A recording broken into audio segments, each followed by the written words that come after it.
Hello everyone. तो हम बात कर रहे हैं लेक्चर नंबर 2 है ये क्वांटम का। और आज बात करेंगे हम नॉर्मलाइजेशन पे। आजकल क्वांटम चल रहा है और क्वांटम में जो आज का टॉपिक है बहुत इंपॉर्टेंट है। और अगर तुम इस लेक्चर को देख रहे हो तो कॉपी पेन रखो, बढ़िया से नोट वगैरह करो और बनाना भी, सॉल्व भी करना। मैं कंप्लीट करता नॉर्मलाइजेशन को ऐसा कि तुमको फिर अदर किसी अदर लेक्चर्स की या किसी अदर सोर्सेज की जरूरत ना पड़े। तो क्वांटम में नॉर्मलाइजेशन बहुत इंपॉर्टेंट है। क्वांटम में जब तुम आगे चैप्टर्स में पढ़ोगे, इससे पहले मैंने लेक्चर नंबर 1 वेव फंक्शन किया हुआ है। वेव फंक्शन जानना जरूरी है, देख लेना उसको। लेकिन क्वांटम में जब तुम आगे बढ़ोगे ना, तो तुम्हें वेव फंक्शन नॉर्मलाइज दिया भी जा सकता है और नॉर्मलाइज नहीं भी दिया जा सकता है, यानी अननॉर्मलाइज वेव फंक्शन होंगे तो उसको तुमको नॉर्मलाइज करना पड़ेगा। नॉर्मलाइजेशन बहुत जरूरी स्टेप है क्वांटम में। पहले देखते हैं कि नॉर्मलाइजेशन होता है क्या। चलो देखो कि मान लो कि मान के चलेंगे ऑब्वियसली कि पूरे स्पेस में पार्टिकल कहीं पर है और हमें नहीं पता कि कहाँ है। तो हम क्या करेंगे, उसकी प्रोबेबिलिटी को पूरे स्पेस में क्या करेंगे, इंटीग्रेट करेंगे, है ना। और अगर वो बराबर में एक आ जाता है, मैं ऐसे करके दिखा देता हूँ। जैसे एक दूसरा एग्जाम्पल लेता कि मान लो कि इस रूम में चाबी खो गई। एक रूम है जिसमें चाबी खो गई और चाबी कहाँ है मुझे नहीं पता है। बेड पे हो सकता है, नीचे हो सकता है, कहीं पर भी।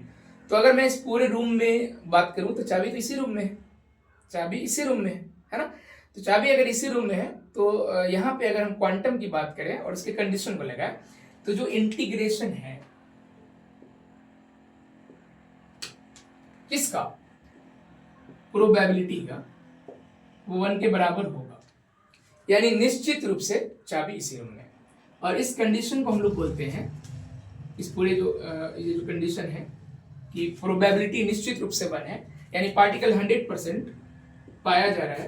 अच्छा, minus infinity to plus infinity लेने का मतलब है कि पूरे स्पेस की बात हो रही है, पूरे स्पेस की बात कर रहे हैं, है ना, पूरे यूनिवर्स की बात कर रहे हैं। ओके, तो अब यहाँ पर ये कोई जरूरी नहीं है कि 1 ही आए। अगर ये 1 नहीं आता है तो कुछ आ सकता है, यहाँ पे आ सकता है, कोई छोटी वैल्यू भी आ सकती है। 1 से बड़ा हो सकता है, नहीं हो सकता है। अच्छा, एक बात मैंने तुमको बताई है कि जो वेव फंक्शन होते हैं ना, स्क्वायर इंटीग्रेबल होते हैं। लेक्चर नंबर 1 में देखोगे, यानी इसका जो वैल्यू है ना, ये हमेशा इन्फिनिटी से छोटा होना चाहिए। इनफाइनाइट तो हो नहीं सकती पार्टिकल के पाए जाने की प्रोबेबिलिटी। अगर छोड़ो, ज्यादा अभी परेशान नहीं होते हम लोग। अगर पार्टिकल पूरे स्पेस में है या जो जगह हमें दिया गया है, जो क्षेत्र दिया गया उसमें है, तो उसकी जो प्रोबेबिलिटी है वो क्या होगी, 1 होगी। 100% श्योर है कि पार्टिकल। जैसे मैंने चाबी का एग्जांपल आपको दिया, इस बात को ध्यान में हम रखेंगे। तो इस कंडीशन को हम लोग बोलते हैं नॉर्मलाइजेशन। और ये क्वांटम में बहुत ज्यादा जरूरी होता है। हमें वेव फंक्शन को नॉर्मलाइज करने की आवश्यकता होती है। ओके, ठीक है। अब यहाँ पर क्या है कि अच्छा ये क्या है, मैं ये भी थोड़ा बता देता हूँ।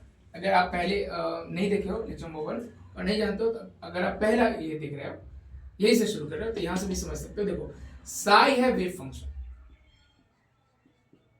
जिससे हम किसी पार्टिकल को कंप्लीट रिप्रेजेंट करते हैं, जैसे पार्टिकल की कंप्लीट इंफॉर्मेशन को, उसको साई बोलते हैं क्वांटम में, राइट। अब क्या है कि साई को हम सीधे मेजर नहीं कर सकते, तो प्रॉब्लम हो गई, क्योंकि हमको मेजरमेंट लेना है, पार्टिकल है कि नहीं है, पाया जा रहा है कि नहीं जा रहा है। तो मैक्स बॉर्न ने एक बात बताई, बॉर्न का एक इंटरप्रिटेशन है। बॉर्न ने कहा कि देखो, अगर तुम साई को नहीं मेजर कर सकते हो तो साई स्क्वायर ले लो। और साई स्क्वायर किसके बराबर होगा, साई स्टार और साई के। यानी साई जो हमारे पास गिवन वेव फंक्शन है उसके कॉन्जुगेट को उसके साथ मल्टीप्लाई करेंगे तो हमें एक रियल वैल्यू मिलेगा। क्या मिलेगा, एक रियल वैल्यू मिलेगी। और इसी को हम लोग मेजर करेंगे, ये मेजरेबल होगी। साई सीधे तौर पर मेजरेबल नहीं, ये बात यहाँ पे पता चली। और ये इंटरप्रिटेशन कहलाता है बॉर्न इंटरप्रिटेशन, यानी मैक्स बॉर्न ने इसको बताया। तो आसान है ये कि साई वेव फंक्शन होता है, उसको हम मेजर नहीं कर सकते हैं, लेकिन अगर हम साई स्क्वायर लेते हैं तो हम उसको मेजर कर सकते हैं, राइट।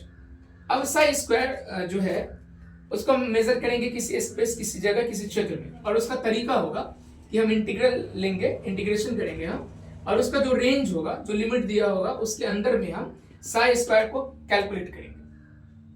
अब अगर ऐसा लिखा हुआ है तो इसको क्वांटम में हम प्रोबेबिलिटी डेंसिटी कहते हैं। इस टर्म को हम लोग क्या बोलते हैं, प्रोबेबिलिटी डेंसिटी कहते हैं। एक बात और यहाँ पे पता चली कि साई स्क्वायर को हम प्रोबेबिलिटी डेंसिटी कहते हैं, और अगर हम ये कर रहे हैं साई स्क्वायर डीएक्स तो इसको प्रोबेबिलिटी कहते हैं।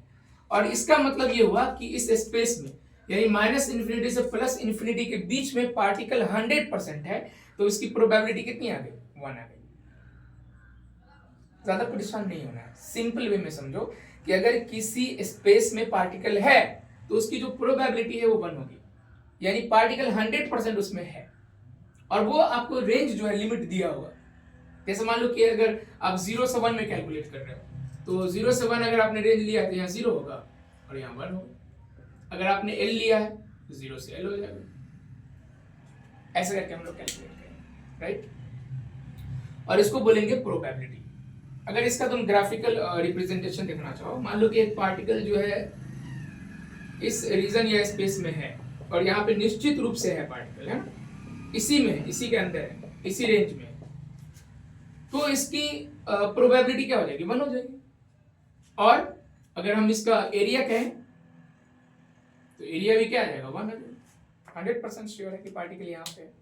इतनी बात हमने इंटीग्रेशन में भी जानी है, जानते हैं हम। ओके, तो फिलहाल एक लाइन में अगर मैं बोलूं कि अभी हमारे लिए क्या जरूरी है, तो हमारे लिए सिर्फ ये एक इक्वेशन जरूरी है, एक फॉर्मूला जरूरी है। बाकी जितने भी इंफॉर्मेशन है वो मतलब आगे हम बढ़ेंगे तो सिर्फ याद रखना ये साई वेव फंक्शन है, साई स्टार उसका कंजुगेट होता है।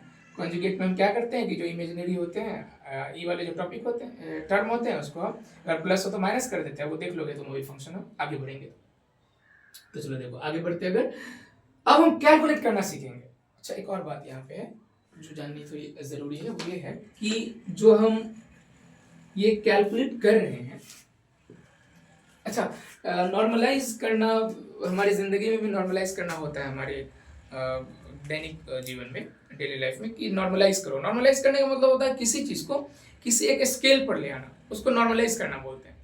सिस्टम को नॉर्मलाइज करना, शिक्षा को, या किसी भी चीज को नॉर्मलाइज करते हैं।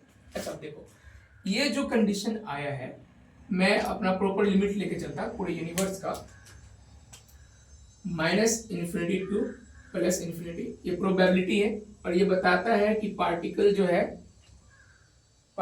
है माइनस इन्फिनिटी से प्लस इन्फिनिटी के बीच में है, और उसको हम फाइंड कर रहे हैं, और निश्चित रूप से है, इसलिए इसकी प्रोबेबिलिटी कितनी है? 1 है, राइट।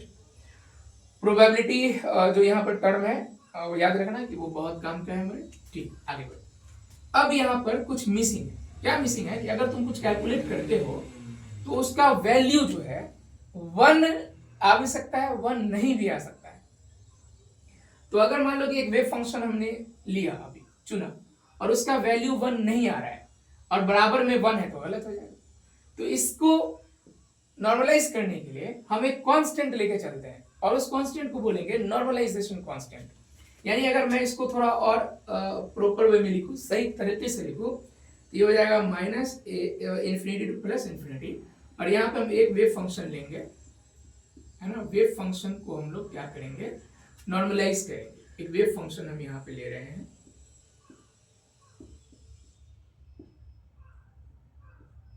एक वेव फंक्शन ले रहे हैं, और इसका स्क्वायर कर रहे हैं साई है वेव फंक्शन, और ये जो ए तुम देख रहे हो, इस ए को हम लोग बोलेंगे नॉर्मलाइजेशन कांस्टेंट।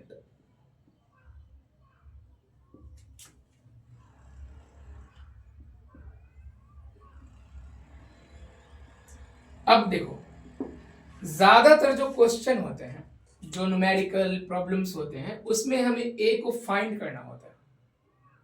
ए क्या है देख लो, जो ये वैल्यू LHS की है, वो बराबर 1 लाने के लिए हमें यहाँ पर एक नंबर चाहिए होगा, एक कांस्टेंट चाहिए होगा, and that constant is called normalization constant. मैं फिर से रिपीट करता हूँ, ये जो हम कैलकुलेट कर रहे हैं, जो LHS में टर्म है हमारा, जो कैलकुलेशन है, वो 1 के बराबर आ सकता है, नहीं आ सकता है।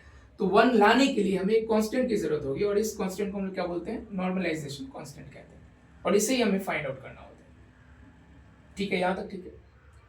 तो इतना कहने से अच्छा है कि का कैलकुलेट करके हम लोग देख लेते हैं। चलो एक प्रॉब्लम लेके चलते हैं और उसको सॉल्व करके बताओ कि क्या तुमने सीखा।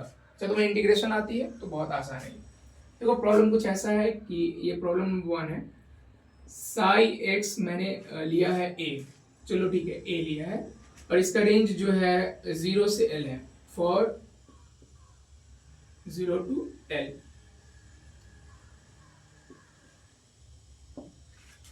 तो क्या तुम इसको कैलकुलेट करना चाहोगे? अगर करना चाहते हो तो ए का वैल्यू मुझे निकाल के वीडियो को पॉज करो, लेक्चर को और सॉल्व करके बताओ।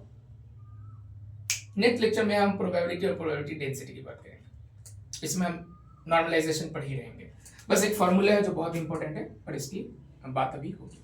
तो ए निकालना है तुम्हें, तुम वीडियो को पॉज करो और उसको इस पर रख करके ए निकाल के बताओ ए क्या आता है। अगर ऐसा कर लिया है तो रिजल्ट मिल जाते हैं। तो देखो, तो ये जो हमारा है फॉर्मूला जो है हमारा नॉर्मलाइजेशन का जो फॉर्मूला है, या ऐसे बोल सकते हो कंडीशन फॉर नॉर्मलाइजेशन या नॉर्मलाइजेशन कंडीशन फॉर नॉर्मलाइजेशन क्या है ये? माइनस इन्फिनिटी ऑफ, देखो क्वेश्चन क्या है, 0 से एल है यही होता है ना अक्सर, मतलब कि हमें पता नहीं होता है ना, मतलब फ्लो में है ना। 0 से क्या है, एल है।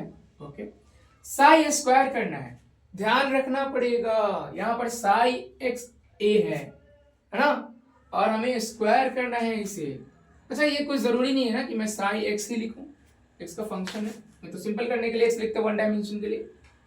और ये टाइम, अच्छा देखो, साई जो है एक्स का भी फंक्शन हो सकता है और टाइम का भी हो सकता है, दोनों का हो सकता है। ओके, तो ये यहां पर हम कैलकुलेट करेंगे, यानी इसका स्क्वायर करेंगे हम। यही ना होता है फॉर्मूला, साई स्क्वायर, साई ए दिया हुआ तो ए का स्क्वायर हो गया, डीएक्स के साथ है। ओके, और डीएक्स बराबर क्या है यहाँ पे 1, ये नॉर्मलाइजेशन का फॉर्मूला है। सॉल्व करने के लिए कांस्टेंट को बाहर लेना पड़ेगा, तो हमें मिलेगा 0 से एल dx 1 के बराबर। अब इसे तुम सॉल्व कर लोगे, आसान है ये, करना बहुत इजी होता है। करके बताओ क्या आता है। तो आएगा क्या आएगा, तो यहाँ पे हमें मिलेगा ए स्क्वायर, और dx के लिए अगर तुम इंटीग्रेशन उसका लेते हो इंटीग्रल, तो x आएगा, 0 से l की बात हो रही है और बराबर में हमें निकालना क्या है, a निकालना है। ओके भाई, 0 रखो, अपर लिमिट रखो l, तो l ही आएगा। 0 रखो तो -0, तो कुछ तो होगा नहीं, और बराबर में मिलेगा तुम्हें a, तुमको लाना है a। Okay, a square l 1, a square 1/l, इसलिए a मिलेगा तुमको √1/l, इसलिए तुमको फाइनली a मिल गया 1/√l। अब मैं तुमको समझाता कि ये नॉर्मलाइजेशन कांस्टेंट जो ला रहे हैं हम, इसका क्या यूज है, इसकी क्या जरूरत है हमें। तो अगर तुम कंडीशन देखो, फिर से मैं एक बार समझा रहा, ये तो आ गया, यही करना होता है हमें। जितने भी नॉर्मल क्वेश्चंस है नॉर्मलाइजेशन पे, हमें कांस्टेंट ही चाहिए होता है। ओके, अब क्या है यहाँ पर कि एक बार मैं फिर से आपको थोड़ा सा ब्रीफ इंट्रोडक्शन देते हुए इसका, कि ये हमें करना है किसी स्पेस में, साई का जो है मॉड लेना है, मॉड स्क्वायर, यानी प्रोबेबिलिटी को 1 रखना है। तो अब यहाँ पे जो वैल्यू हमें मिल रही है ना, वो वैल्यू हो सकता है ये 1 के बराबर ना हो सकता है क्या कि होता है अक्सर, तो नहीं होगा, तो उसको 1 करने के लिए यहाँ पर एक कांस्टेंट हमें इंस्टॉल करना पड़ेगा, एक कांस्टेंट की जरूरत पड़ेगी। आप इसको एन भी बोल सकते हो। इसी कांस्टेंट को हम लोग बोलेंगे नॉर्मलाइजेशन कांस्टेंट, यानी फंक्शन को नॉर्मलाइज करने के लिए हम एक कांस्टेंट लगाते हैं, and that constant is called normalization constant. और ये कांस्टेंट हमें ज्यादातर टाइम पे फाइंड आउट करना होता है। ये अधिकतर जो प्रॉब्लम्स होते हैं इसमें हमें इस कांस्टेंट का वैल्यू निकालना पड़ता है, इतना सिंपल है। सवाल ये है कि क्या तुम दूसरा क्वेश्चन बनाओगे? मैं देता हूं, इस बार तुम ही बनाना, सॉल्व करके बताओ कि तुम्हें रिजल्ट क्या मिले, क्या रिजल्ट मिला। तो मैं दूसरा क्वेश्चन देता, एक और प्रॉब्लम, कि साई का जो है वैल्यू वो है ax, और ये फिर बात हो रही है 0 से l के लिए। फाइंड ए बोले तो नॉर्मलाइजेशन कांस्टेंट। तो कह के बताओ क्या आता है। वीडियो को फिर से पॉज करो और एक बार कैलकुलेट करो, बताओ कि सॉल्यूशन क्या मिला। कर लिए? तो चलो देखते हैं। तो कंडीशन फॉर नॉर्मलाइजेशन पहले हम लगाएंगे। कंडीशन फॉर नॉर्मलाइजेशन, और ये कंडीशन होती है कि देखो फिर से आदत यहां पे जो दिया रहेगा ना, या मैं जानबूझ के भी कर रहा हूं, 0 से L की बात हो रही है, तुम्हारे दिमाग में बैठ जाए कि जो रेंज दिया है ना वही रेंज लेना है और अंदर में स्क्वायर करना है। ये गलती मत करना कि ऐसे लिख के है ना बराबर 1 लेके बना लेना, ये गलती मत करना। इसका ना स्क्वायर करना है ना, स्क्वायर करना है। चलो स्क्वायर कर दे तो बन जाएगा तुमसे। तो जब तुमको साई एक्स यहाँ पर दिया हुआ है ए एक्स, और जब तुम इसका स्क्वायर करोगे, अच्छा कोई जरूरी है कि मैं साई एक्स के लिखूं? मैं सीधे साई लिख दूंगा तो कोई दिक्कत है क्या? नहीं ना। तो ये आएगा ए स्क्वायर और एक्स स्क्वायर। अब इसको सॉल्व करो तो ये हो गया 0 to L A square X square D x 1। तो कर लोगे? कैसे करोगे? कांस्टेंट बाहर ले लोगे, ओके, और तुमको मिलेगा 0 to L x square D x 1। अब एक्स स्क्वायर का इंटीग्रेशन ले लोगे, इंटीग्रेशन इसको इंटीग्रल ले लोगे, इसको इंटीग्रेट करोगे तो तुमको मिलेगा 2 है तो 3 हो जाएगा, और यहाँ 0 से L है और 1 है, ठीक है। तो क्या मिलेगा? ए स्क्वायर और एक्स के वे पुट करोगे अपर लिमिट, फिर लोअर लिमिट 0 है तो कोई फायदा नहीं है तुमको, तो एल के पावर मिलेगा तुमको 3/3 और बराबर में क्या आएगा बताओ? 1 है, ठीक है। तो आगे बढ़ते थोड़ा, ए स्क्वायर L 1, तो ए स्क्वायर इसको ले आओगे इधर, क्या मिलेगा बताओ? 3/L3, इसलिए तुमको ए बराबर मिलेगा 3/L3। मिला लो रिजल्ट, मिला लो। बहुत गर्मी है तो थोड़ी सी दिक्कत है यहाँ पे। तुम बताओ कि क्या तुमको ये सॉल्व करके आया?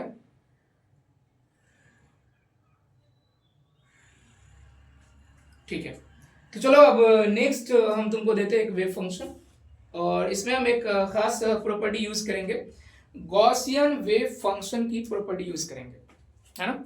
अब वो क्या होता है वो भी देख लो, क्योंकि क्वांटम में ना बहुत दफा वो तुमसे टकराएगा, बहुत बार वो आएगा, है ना। तो चलो देखते हैं। हाँ, एक बात, एक फाइनल रिजल्ट भी लिखना होता है, वो मैंने नहीं बताया कि ये जो आया ना नॉर्मलाइजेशन कांस्टेंट, एक फाइनल रिजल्ट भी हमें लिखना पड़ता है कि हम यहाँ पर जैसे बिफोर नॉर्मलाइजेशन एक वेव फंक्शन गिवन है, और नॉर्मलाइज करने के बाद क्या मिला उस कांस्टेंट को वहां पर लिखेंगे हम।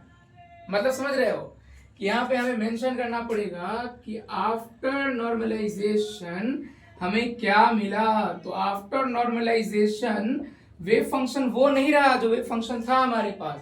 तो पहले वेव फंक्शन क्या था? पहले जो वेव फंक्शन था वो साई एक्स बराबर एक्स था ना, ये वेव फंक्शन था ना। लेकिन आफ्टर नॉर्मलाइजेशन ये वेव फंक्शन नहीं मिला हमें। आफ्टर नॉर्मलाइजेशन हमें ए का वैल्यू मिला है, और ए की जगह पर हम पुट करेंगे 3/L3 और यहाँ पर x, यानी ए का तुमको वैल्यू लिखना पड़ेगा। जो वेव फंक्शन गिवन है ना उसमें जो तुमने कांस्टेंट लाया है नॉर्मलाइजेशन कांस्टेंट, जब तुम सॉल्व करोगे तो रिपोर्ट करने के दौरान जब तुम उसका रिजल्ट लिखोगे तो उस वेव फंक्शन को मेंशन करोगे। जैसे यहाँ पर x गिवन था, ठीक है, और a का वैल्यू हमने निकाला, a का वैल्यू क्या आया है? √3/L3 आया, तो इसको हम पुट करेंगे। ये करना पड़ता है, तब हमें रिजल्ट मिला ऐसा, ठीक है। धीरे धीरे आदत हो जाएगी। कितने क्वेश्चन हुए? 2 हुए, ठीक है। तीसरा करके देख सकते हो तुम। तीसरा क्वेश्चन है थर्ड नंबर पे मैं एक दे रहा हूँ कि आप नॉर्मलाइज करो और बताओ कि रिजल्ट क्या आता है।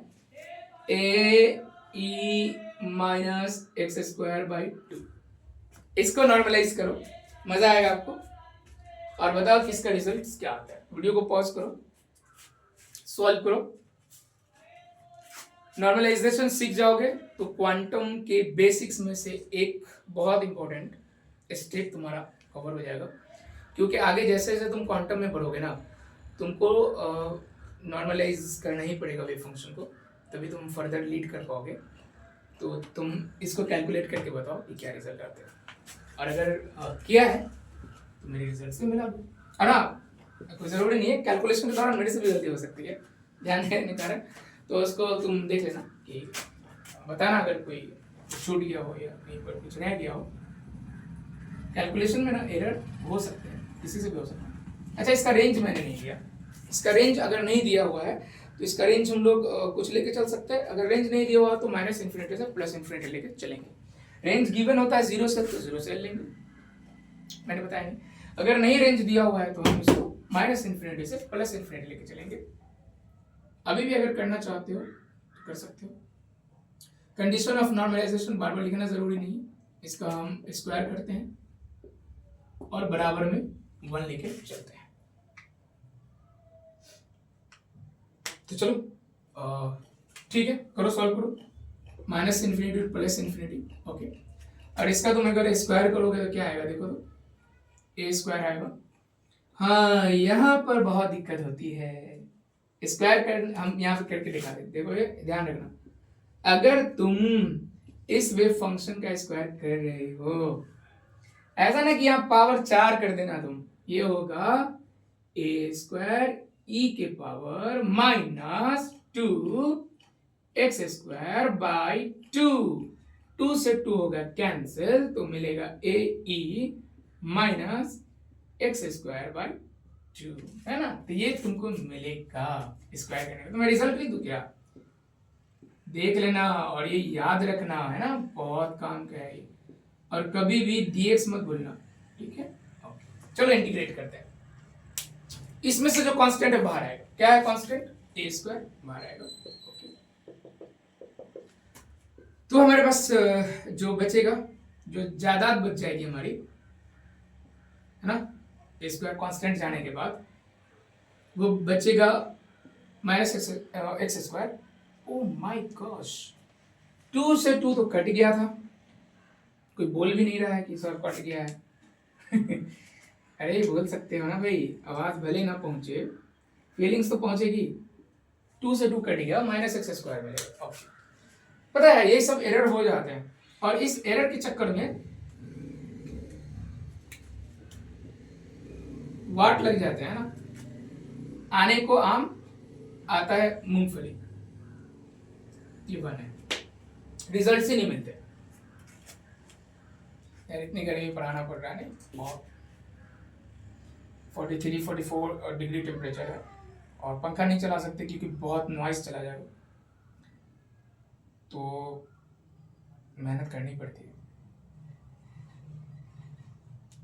क्यों करनी पड़ती है, क्योंकि हम लोग गरीब होते हैं, सारे टीचर्स गरीब होते हैं, 2 कौड़ी के होते हैं या फिर उससे भी कम वैल्यू होती है, बहुत गरीब होते हैं हम लोग। और इस गरीबी को दूर करने के लिए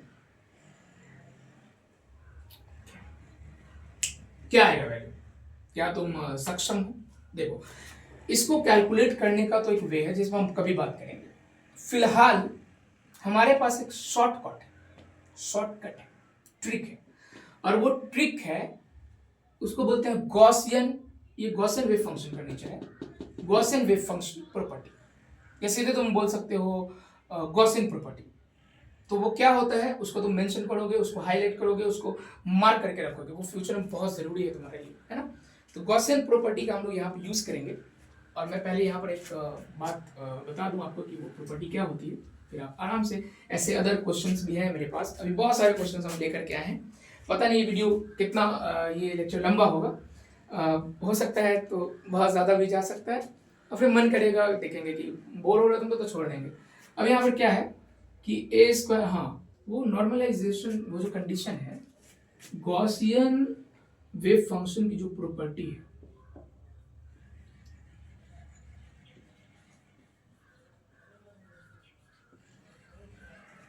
प्रॉपर्टी है, ये ना बहुत इंपॉर्टेंट है, बहुत बहुत इंपॉर्टेंट है कि जब भी कभी तुम्हें ऐसा इंटीग्रेशन मिले कि माइनस इन्फिनिटी से प्लस इन्फिनिटी ई के पावर माइनस ए एक्स स्क्वायर डी एक्स, ऐसा जब भी तुम्हें मिल जाए, मैं थोड़ा सा अच्छे से इसको कवर करता कि बहुत ज़रूरी है, तो इसको तुम कैलकुलेट मत करना।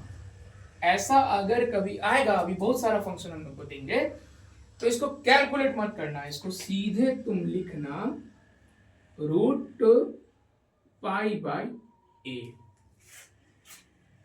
इसी आधार पे इसको सॉल्व करेंगे। तुम देख सकते हो ना, ये सिमिलर है एक दूसरे से, इनकी सिमिलरिटी के कारण हम इस रिजल्ट्स का इस्तेमाल करके फायदा उठा करके इसको छोटा करके सॉल्व करेंगे, और ये गॉसियन वेव फंक्शन कहलाता है। इसी का ग्राफ मैंने अभी ग्राफ बनाया था, ऐसा जो ग्राफ बनाया था, ऐसा जो ग्राफ बनाया था, है ना। इस पर हम बात करेंगे। एक लेक्चर हमारा गॉसियन वेव फंक्शन भी होगा, क्योंकि क्वांटम में तुम समझ रहे हो गॉसियन वेव फंक्शन मायने रखता है, इंपॉर्टेंस रखता है ना। खैर, तो चलो देखते हैं, इसको सॉल्व करते हैं। तो सॉल्व जब करेंगे हम, तो यहाँ पे आएगा ए स्क्वायर, ओके, और इसका अभी इस पर चला जाएगा। तो अगर मैं यहाँ पे लिख दूँ, दिखाऊँ मैं तुमको, तो वो है, ये क्या है, पाई बाई ए। तुम जो यहाँ ए देख रहे हो, यहाँ पर ए है क्या? ए यहाँ पर नहीं है, कुछ नहीं है, तो 1 होगा। और पाई बाई 1 कुछ नहीं होता है, मतलब पाई ही होता है। तो इसका मतलब है कि ए स्क्वायर पाई आएगा तुमको कैलकुलेट करके, और बराबर में आएगा 1। अब तुमको ए निकालना है, निकाल लोगे, है ना। इसको अच्छे से नोट कर लो, बढ़िया से, खूब बढ़िया से नोट कर लो। बहुत बहुत बहुत जरूरी है ये, बहुत काम का टॉपिक है ना। ऐसे तो यूं तो सारे टॉपिक काम के हैं, सारे क्वेश्चंस काम के हैं, सारा एफर्ट जो है हम लगाते हैं वो काम के हैं, बट ये तुम देख लो कि गॉसियन वेव फंक्शन की जो प्रॉपर्टी है, क्या हम इसको प्रूफ वगैरह कर सकते हैं क्या सर, डिराइव? जी जी बिल्कुल बिल्कुल बिल्कुल कर सकते हैं, लेकिन अभी हमें सिर्फ आम खाना है, गुठलियां नहीं गिननी है ना। अभी हम उसका यूज कर रहे हैं अपने हिसाब से। तो ए स्क्वायर बराबर मिलेगा, रूट पाई को लाओगे तुम तो हो जाएगा 1/पाई, ओके। ये रूट के कारण मैंने लिखा है हाफ पावर, लेकिन हमें ना ए चाहिए भाई। अब ए चाहिए तो हो जाएगा 1/पाई, और पावर फिर 1/2 है, 1/2 से मल्टीप्लाई हुआ यानी 1/4 हो जाएगा। ये हमें मिला, क्या मिला? Normalization constant. अब हम लिखेंगे कि आफ्टर नॉर्मलाइजेशन क्या मिला है रिजल्ट, वो हम देखेंगे। तो नॉर्मलाइजेशन से बिफोर जो हमारा वेव फंक्शन था वो कुछ ऐसा था, साई एक्स क्या था बोलो, ए ई माइनस एक्स स्क्वायर, यही था ना। तो ए का वैल्यू अब रख देंगे तो हमें मिलेगा आफ्टर नॉर्मलाइजेशन, बोलो क्या मिला, क्या मिला? ए का वैल्यू कितना आया, 1/पाई पावर 1/4 और ई के power minus X square by 2। यही रिजल्ट ना तुम्हें देना होता है, तुमको अननॉर्मलाइज्ड वेव फंक्शन दे देंगे और कहेंगे नॉर्मलाइज करो, कांस्टेंट का वैल्यू निकालोगे और कांस्टेंट का वैल्यू रख दोगे, तो ये हो जाएगा नॉर्मलाइज। चलो अगला क्वेश्चन देते हैं हम तुमको, वो तुम कैलकुलेट करना चाहोगे क्या? एक है, मान लो कि हम गॉसे वाला तुमको दे दिए, ए ई और माइनस ए एक्स स्क्वायर, बहुत आसान सा क्वेश्चन देते हैं, तुम अगर इसको करना चाहो ना तो कर सकते हो, है ना। बहुत आसान आसान सा क्वेश्चन हम लाए हुए हैं करने के लिए, और सब तुम पर डिपेंड करेगा कि तुम मतलब कितना एक्टिव हो इस दौरान। चलो नेक्स्ट क्वेश्चन की तरफ चलता हूं मैं। और जो प्लेन पार्ट होता है, प्लेन वेव वाला, ई के पावर आई के एक्स टाइप का, उस पर भी हम लोग बीच बीच में अभी क्वेश्चन लाएंगे ना, तो उस पर बात करेंगे। अभी क्वेश्चन नंबर कितना होगा? क्वेश्चन नंबर मैं भूल गया सर, 3 या 4 होगा। तो चलो मैं क्वेश्चन लिख के, सिर्फ क्यों लिख के करता हूँ, तुम अपना नंबरिंग कर लेना अपने हिसाब से। देखो ये मैं दे रहा हूँ साई एक्स ए ई माइनस ए एक्स स्क्वायर। अब चलो इसको नॉर्मलाइज करो और इसका जो है आफ्टर नॉर्मलाइजेशन जो रिजल्ट आता है ना, उस रिजल्ट को मुझे बताओ कि तुमको क्या रिजल्ट आते हैं। बहुत आसानी से ये कैलकुलेट हो जाएगा। वीडियो को पॉज करके, अभी तो ये किया भी हुआ है मैंने, तो अगर तुम चाहो तो इसको कैलकुलेट कर सकते हो, आसानी से कैलकुलेट हो जाएगा। ठीक है, करके देखो कितना आता है कैलकुलेशन, और फिर बताओ मुझे रिजल्ट्स क्या आते हैं। वीडियो रोक दो। चलो ठीक, आ गया है देखो। तो condition for normalization minus infinity to plus infinity psi square dx 1, अरे कांस्टेंट छूट जाता है रे। ओके, कांस्टेंट भी तो है, इसका भी तो स्क्वायर होगा।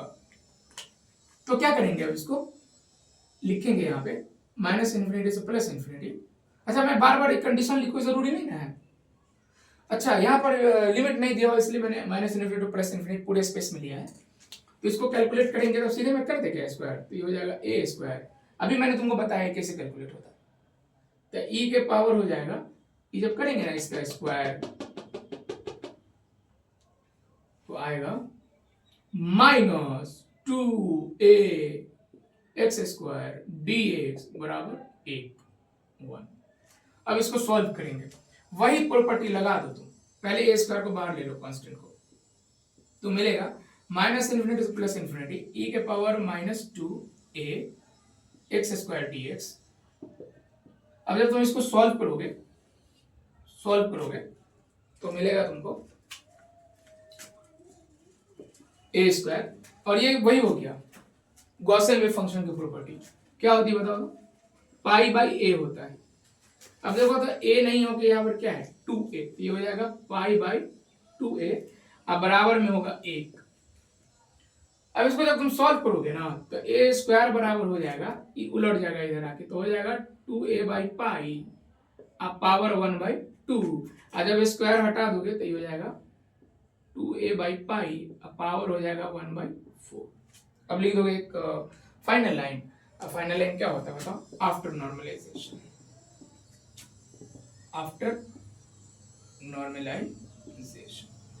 आफ्टर नॉर्मलाइजेशन करोगे तो ये हो जाएगा साई इक्वल क्या था ये ए का वैल्यू क्या है यहाँ पे 2a बाई पाई पावर 1/4, और जो वेव फंक्शन है e के पावर क्या है -a एक्स स्क्वायर। तो ये तुमको मिल जाएगा। ओके, बढ़िया सा वेव फंक्शन तुम्हें मिला है नॉर्मलाइज करके। तो जो नॉर्मलाइज करके वेव फंक्शन मिलता है ना, उसको हम लोग बोलते हैं नॉर्मलाइज्ड वेव फंक्शन। नॉर्मलाइज करके जो वेव फंक्शन मिलता है उसको क्या बोलते हैं? उसको बोलते हैं हम लोग नॉर्मलाइज्ड वेव फंक्शन। और जो नॉर्मलाइजेशन से पहले का जो फंक्शन होता है ना, उसको बोलते हैं नॉन नॉर्मलाइज्ड वेव फंक्शन। और जो हम कांस्टेंट निकालते हैं ए यहाँ पर, उसको बोलते हैं नॉर्मलाइजेशन कांस्टेंट। ठीक है, चलो नेक्स्ट क्वेश्चन करो। एक और क्वेश्चन मैं देता है यहाँ पर, जिसको तुम शिफ्टिंग बोल सकते हो, कि गॉसियन वेव फंक्शन जो है ना उसकी शिफ्टिंग हो गई है ना, ऐसा एक क्वेश्चन देते हैं। लिख लेना है इसको, और अगर हम बोलते हैं बीच बीच में कि कैलकुलेट करो, कैलकुलेट भी करना है ना, कैलकुलेट भी करना है। इसको है कि कोई फन के लिए तो देख नहीं रहे, चलो ठीक है। डांस वांस भी होता है तो उसमें तो लोग स्टेप्स को दोहराते हैं यार। अकेले में गाना वाना भी हम लोग सुनते हैं तो उसको भले अच्छा नहीं आता वो गाने, लेकिन कोशिश करते हैं गाने की, नहीं अपने अपने हिसाब से सब लोग कोशिश करते हैं। और ये तो खैर तुम सीरियस बच्चे हो, मतलब पढ़ने के लिए आओ, भाई मेहनत तो करना पड़ेगा। हाँ देखो ये अभी अभी हम लोग किए थे ना -a। अब इसको ना थोड़ा सा शिफ्ट कर दो, x माइनस कुछ स्क्वायर टर्म यहाँ पे है, चलो ठीक है x नॉट ए, इसका स्क्वायर कर दो। अब तुमको फाइंड करना है a, फाइंड a।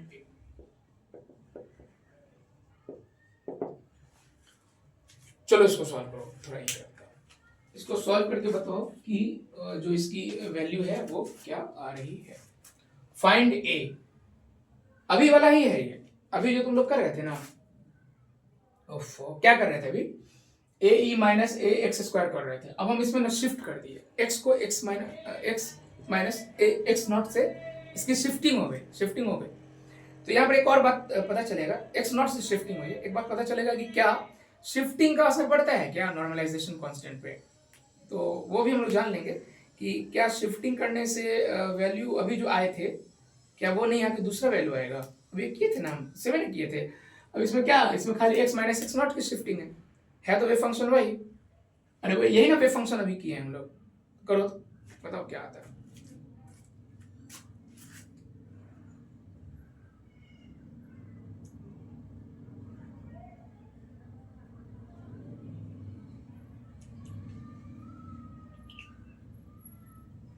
तो इसका जो है रिजल्ट तो आएगा आएगा आएगा आएगा क्या आएगा, चलो एक बार करके देखता हूँ मैं, है ना। तो इसमें अगर कैलकुलेट करने की हम कोशिश करते हैं तो फिर से वही बात होंगी। कौन सी बात होंगी कि हम इसको माइनस इन्फिनिटी से, क्योंकि यहाँ पर भी रेंज लिमिट जो है गिवन नहीं है, तो हम इसको माइनस इन्फिनिटी से प्लस इन्फिनिटी लेके चलेंगे। अब मैं बार बार इसका स्क्वायर क्या लिखूं, सीधे इसी को स्क्वायर कर देता हूँ। तुम तो जानते हो अभी इसका स्क्वायर करना सीखे हो ना, तो -2a होगा। और जो शिफ्टिंग है, शिफ्टिंग में बोल रहा हूँ, ये वैसे ही रहेगा। ऐसा नहीं कि स्क्वायर के कारण ये पावर 4 हो जाएगी और dx बराबर 1 आएगा। अब इसमें से कांस्टेंट हम बाहर ले लेंगे तो हमें मिलेगा e -2x minus x not का स्क्वायर dx बराबर 1। अब सवाल यह है कि ये तो तुमको देखने की आदत नहीं है तुमको अच्छा क्या लगता है ये गॉसियन में फंक्शन की प्रॉपर्टी में जा रहा है? अरे वही है, बट वहां पे तुमको ना ये देखने की आदत है, तुम वहां पे एक्स स्क्वायर देखते आए हो, मतलब एक एक एक एक टर्म देखते हो। यहाँ पे एक्स माइनस एक्स नॉट का स्क्वायर है। अरे बाबा कोई फर्क नहीं पड़ता, सीधे इसका आंसर वही जाएगा जो अभी हम बना रहे थे, वही है। लेकिन चलो ठीक है, थोड़ा सा होता है ना कि खींच के बताना समझाना, तो थोड़ा खींच देते इसको। तो यहाँ पे हम मान लेंगे इसको ना रिप्लेस कर देंगे, सब्स्टिट्यूशन, कि x माइनस एक्स नॉट को हम लोग मान लेंगे कुछ मान लो ना, u मान लो, तो dx जो है वो हो जाएगा तुम्हारा du। चलो ऐसा तो सब्स्टिट्यूशन करते हुए तुम लोग आए हो। ओके, तो अब जब सॉल्व करोगे ना तो मिलेगा तुमको a स्क्वायर माइनस इन्फिनिटी से प्लस इन्फिनिटी और e के पावर -2a, और इसको तुमने मान लिया है u स्क्वायर, और यहां मिलेगा तुमको du बराबर 1। अब बताओ क्या ये गॉसियन से टकराया? मैच तो कर गया ना गॉसियन से। गॉसियन से ये मैच अगर कर गया तो अब तो सॉल्व हो गया, ये गॉसियन से मैच कर गया तो गॉसियन से मैच किया तो क्या मिलेगा? तो गॉसियन वाला क्या था? गॉसियन वाला था कि अगर तुम माइनस इन्फिनिटी से प्लस इन्फिनिटी लेते हो और e के पावर -a(x² dx लेते हो तो ये आता है √π/a के बराबर। अच्छा अभी हम इसको यहाँ पर लिख देते हैं, ठीक है। तो मिलेगा हमको e square minus infinity to plus infinity, और देखो एकदम सेम है, देखो 2a। अच्छा एक्स स्क्वायर जरूरी लेना है, u स्क्वायर है तो du है, क्या एक्स स्क्वायर है तो dx है। तो अब बताओ कि बराबर में क्या आएगा? तो देखो ये पाई तो आएगा। अच्छा अब तुम देखो कि एक्स स्क्वायर के पहले यहाँ पर क्या तुमको नजर आ रहा है? a, और यहाँ पर अगर u स्क्वायर की बात करो तो इसके पहले क्या नजर आ रहा है? 2 है। तो यहाँ पर क्या लिख दोगे? 2। बहुत आसान है, तब इसको सॉल्व कर लेते हैं। फाइनल स्टेप आएगा a स्क्वायर, और ये वैल्यू जो अभी हमें मिला है, अभी जो जैसे अभी हम जो सॉल्व किए थे वही तो आया, और बराबर में क्या है 1, तो अभी तो निकाले थे ना। a बराबर क्या होगा? 2a/π, अब पावर हो जाएगा 1/4, अभी ना निकाले हैं। तो ये रिजल्ट क्या बताता है जानते हो? ये रिजल्ट बताता है शिफ्टिंग करने से फर्क नहीं पड़ता है, रिजल्ट सेम है। शिफ्टिंग का असर नहीं हुआ, शिफ्टिंग का असर नहीं हुआ, रिजल्ट सेम आया। शिफ्टिंग का असर नहीं हुआ, रिजल्ट सेम आया, ये बताया जा रहा है आपको। इस तरह के क्वेश्चंस होंगे, अरे बहुत सारे क्वेश्चंस हैं। -x² करके पाई में 4 लिख देंगे, 3x², कोई नंबर्स दे देंगे, बहुत सारे क्वेश्चन बने। लेकिन एक क्वेश्चन मैं देता तुमको जो मैं सॉल्व नहीं करता अभी, वो तुमको बनाना है, ठीक है। लिखो, एक क्वेश्चन मैं दे रहा हूँ इसी से रिलेटेड, इस पर बेस्ड क्वेश्चन दे रहा हूँ मैं, कि एक क्वेश्चन है जो तुमको खुद से बनाना है, जिसका सॉल्यूशन मैं तुमको नहीं दे रहा हूँ।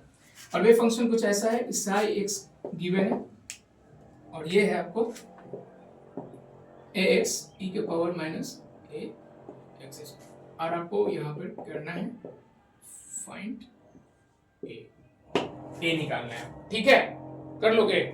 हाँ, तो ये क्वेश्चन जो है तुम्हें खुद से बनाना है। चलो ना यहाँ पे बाई में 2 भी ले लेता हूँ, पहले तो 2 ही लेके किया था, चलो बाई में 2 भी ले ली, ई के power minus X square by 2। अच्छा ये देखो, ये भी ले सकता हूँ मैं, इसको 1 लेके भी कर सकता हूँ मैं, 2 ले सकता हूँ। पहले मैंने कौन सा क्वेश्चन दिया था? ये नहीं दिया था, कौन सा क्वेश्चन दिया था? माइनस एक्स स्क्वायर बाई 2 दिया था। अभी जो लिखे थे वो भी मतलब क्वेश्चन बना सकते हो, इसको बनाओ, पहले मैंने वही दिया था। ओके, यही वाला था। खैर कोई ना, इसको सॉल्व करना है तुम्हें। हो जाएगा, करके देखा है। बोलो, अरे बोलो भाई, एक्स स्क्वायर बाई 2 है।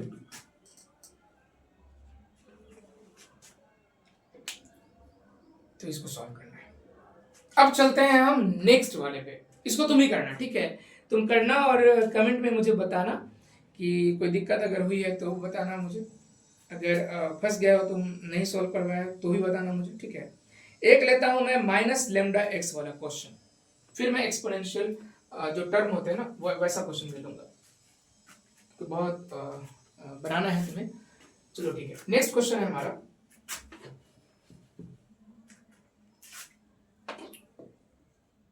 तुम नंबर अगर देना चाहते हो क्वेश्चन नंबर तो दे सकते हो। तुम देख लेना कि कितने क्वेश्चंस हुए हैं।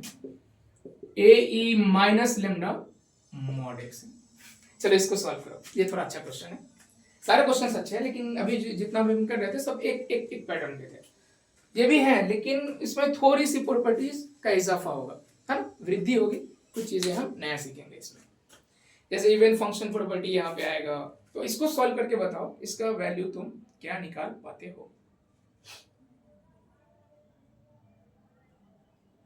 वीडियो पॉज करो और इसको सॉल्व करो।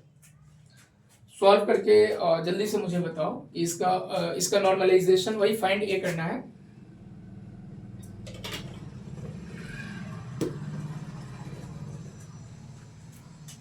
इसका वैल्यू क्या निकलता है, फाइंड ए। चलो हो गया, अब मिलाते हैं रिजल्ट। तो क्या करेंगे हम, कंडीशन फॉर नॉर्मलाइजेशन, मैं उतना अभी नहीं लिखूंगा, स्क्वायर कर देता हूं सीधे। फिर देखो यहाँ पे जो स्क्वायर करोगे ना भाई, बहुत बड़ा मेजर मिस्टेक जो अभी इधर आ गया, पकड़ा गया। लोग ना यहाँ पर स्क्वायर मार देते हैं, कुछ लोग क्या करते हैं लेमडा पे स्क्वायर चढ़ा दिए, एक्स पे स्क्वायर, यही गलती है। अगर तुम इन चीजों को पकड़ के रखते हो, इन बातों को दिमाग में रखते हो, तो क्वांटम की राहें बहुत आसान होंगी। क्वांटम में फंसते हैं बच्चे, क्वांटम में बहुत तकलीफ होती है स्टूडेंट्स को, हार्ड माना जाता है, दिक्कत यही है, बेसिक यही। खैर चलो इतना नहीं बोलूंगा मैं। तो यहाँ पे आ जाएगा -2 लेमडा एक्स, और इसको मत भूलना dx को, और बराबर में 1 भी नहीं भूलना ठीक है। इसको सॉल्व करेंगे तो यहाँ पर ना कोई तो बाहर आ रहा है ए स्क्वायर। ओके, तो मिल रहा है हमें -∞ टू +∞ e के पावर -2 लेमडा एक्स और dx बराबर 1। तो तुम अगर इस फंक्शन को ध्यान से देखो तो ये एक इवन फंक्शन, कैसा फंक्शन है, इवन फंक्शन होने के कारण हम यहाँ पर इवन फंक्शन की प्रॉपर्टी लगाएंगे। और इवन फंक्शन अगर हो, अगर तो हम इसकी प्रॉपर्टी का यूज करते हैं, तो इंटीग्रल जो है हमारा 0 to ∞ हो जाता है, और यहाँ पे हम फंक्शन रख देंगे, जो फंक्शन हमारा है dx। इसको ऐसे सॉल्व करते हैं, तो ये बताने से बेहतर है इसको हम सॉल्व कर लेते हैं यहाँ पे, ठीक है। तो देखो 2 बाहर आएगा, इसको चेंज करेंगे, इवन फंक्शन की प्रॉपर्टी लगाएंगे, इसमें से यानी ये फॉर्मूला के हिसाब से 2 ले लेंगे। ओके, 2 ले लिया मैंने। यहाँ ए स्क्वायर है, तो मैं 2a² लिख दूं, कोई दिक्कत? अच्छा, ये जो इंटीग्रल है, इंटीग्रेशन है, 0 to ∞ हो जाएगा। ओके, इसका इंटीग्रल हम निकालेंगे, और ये के पावर जो है ये -2 लैम्डा मॉड हटा दिया मैंने और बराबर में आया 1। अब इसको सॉल्व कर लेंगे। तो यहां पर फिर से एक फॉर्मूला आ रहा, और फॉर्मूला क्या है? फॉर्मूला ये है कि अगर e के पावर -ax dx हो, स्क्वायर नहीं है भाई, स्क्वायर होगा अगर एक्स स्क्वायर हो जाता तो ये हो जाता Gaussian wave function property. Square नहीं है, ये पावर 1 है, तो इसका इंटीग्रेशन होगा 1/a।